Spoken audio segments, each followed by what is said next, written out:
Alexander, what's up, buddy? Jordan's up. He says, hey, I recently got HoudahGeo, okay, which allows a lot of EXIF data to be added to photos. Testing EXIF pics on GMB posts and has featured images on blogs. Any insights you have on to a bump this will or will not provide? Is it worth it? Yeah, that's it's funny, but there was a question in the local GMB Pro Facebook group, I think just this morning, that Marco replied to that was about that. Like, should we be adding the EXIF data to all the GMB post photos? And Marco, what was your answer about that? Yeah, my answer is what I like to think of myself as a master mimic. Now, I can't be on location. So I have one of two choices. I can ask a person on location to do the work, or we can train someone like we have been to try to mimic location, right?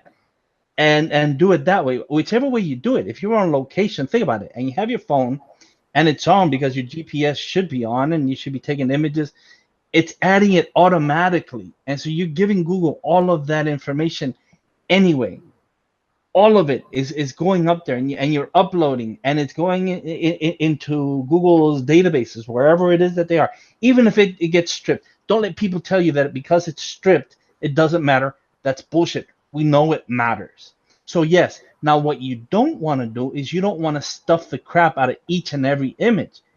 Variation counts also, because you're not always going to have that GPS on. When you're at home and you're uploading images, it's different than when you're on location and you're uploading images. So you have to think, wow, this gets really deep, because you have to put yourself in the shoes of the end user, of someone who doesn't know anything about SEO and how they would be using that phone or that camera, whatever it is that they're using to take pictures, to take those images and upload those images. And you have to think about the different types of people that would do this and how they each would mimic. Like how to make it look natural is what you're saying. Correct. Right. Correct. But one person's natural is not another person's natural. Right. Which is why it's so awesome to be able to use, when you're able to use real people, because they act like real people.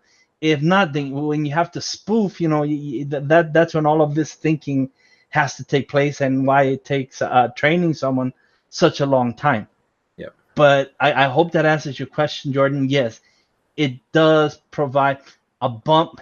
I don't know how much, if by bump you mean rankings, I'm not sure, but I think that the relevance altogether with everything that we're doing inside GMB is what actually causes everything to move the way it does. Yeah.